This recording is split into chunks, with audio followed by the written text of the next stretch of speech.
Il y avait une exaspération de plus en plus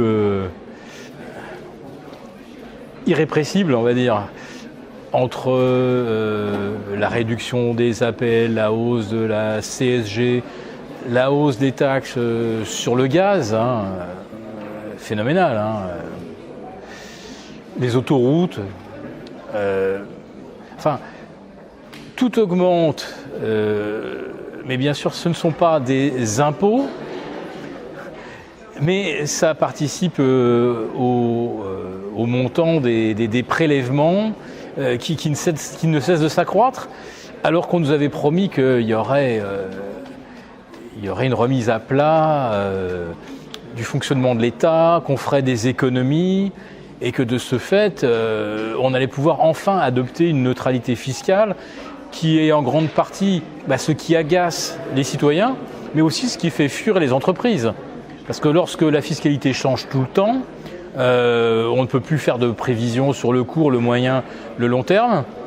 Alors, en ce qui concerne le citoyen lambda, lui, il a compris qu'une seule chose, c'est que c'est pas la peine de se projeter dans 3, 4, 5 ans. On sait déjà maintenant, tel que c'est parti, on aura moins d'argent, voire beaucoup moins d'argent. Et quand vous interrogez les gens et vous leur demandez est-ce que nos enfants vivront mieux que nous, maintenant il y a une majorité de gens qui pensent que ça ne sera pas le cas, que les salaires ne seront pas forcément beaucoup plus élevés, mais que ce que ces salaires permettent d'acheter, ça sera très inférieur. Il suffit de regarder ce qu'on pouvait s'acheter comme immobilier avec 2 SMIC dans les années 70 et voir ce qu'on peut acheter comme immobilier aujourd'hui avec 2 SMIC. C'est difficile d'aller voir son banquier si on demande un prêt supérieur à 50 000 euros. Ce que je peux vous dire, c'est que la plupart des précédents gouvernements ont cédé lorsqu'il y a eu un ras-le-bol fiscal ou un ras-le-bol de mesures qui amputent le pouvoir d'achat présent ou futur. Parce que lorsqu'il y a une réforme de retraite, ce dont il est question, c'est du pouvoir d'achat futur. Et on sait très très bien qu'avec par exemple le projet de retraite par points, il y aura moins d'argent dans le futur. Donc qu'est-ce que ça veut dire? Pour des gens qui n'arrivent déjà pas à boucler les fins de mois, on sait que ça va être encore plus compliqué, de plus en plus compliqué. Il y aura de plus en plus de surendettement. Et pour ceux qui ont les moyens d'épargner, les privilégiés, ceux qui sont à 2 SMIC, 2 SMIC et demi et au-delà, ceux-là ont bien compris que les retraites vont être moins généreuses, les calculs vont être de plus en plus byzantins pour aboutir justement à ce que les pensions de retraite soient les moins lourdes possibles. Et au bout du compte, ce qu'on comprend quand on a les moyens d'épargner, c'est qu'il va falloir épargner plus pour ne serait-ce qu'avoir un niveau de vie convenable lors de la retraite. Donc on renonce aujourd'hui encore à consommer pour être encore en mesure de le faire ultérieurement. Donc entre ceux qui se trouvent contraints par la hausse des taxes et qui vont effectivement endosser les gilets jaunes et peut-être bloquer, mais tout ça reste quand même assez bon enfant, faut le dire.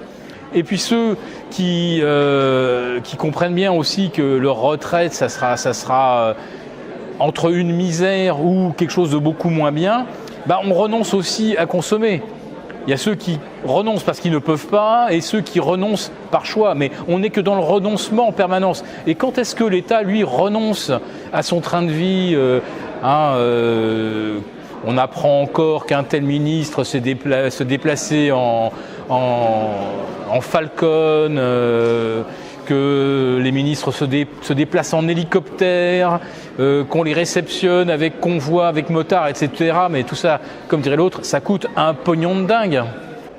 Les gens, ils ont déjà beaucoup enduré. Je dirais que ça fait même 30 ans que l'on endure, à part les gens qui nous gouvernent.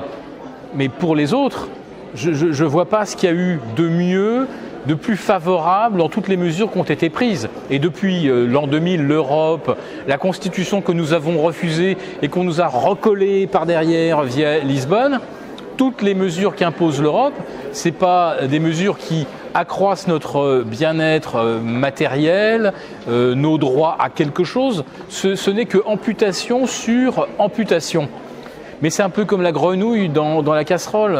Les gens, à force de se voir pénalisés, il y a comme une sorte de grand renoncement, de grande résignation.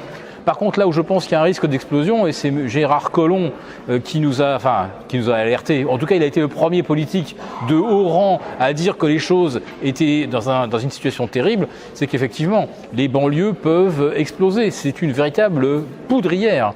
Et là, c'est une poudrière sociale, poudrière en termes de mode de vie, de refus du mode de vie de la République.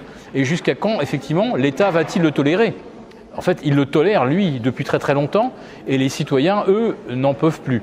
Donc je pense que le risque, il est peut-être plus là, dans ce terreau de dérive des banlieues, que dans une énième mesure qui, une nouvelle fois, vient fracasser le pouvoir d'achat.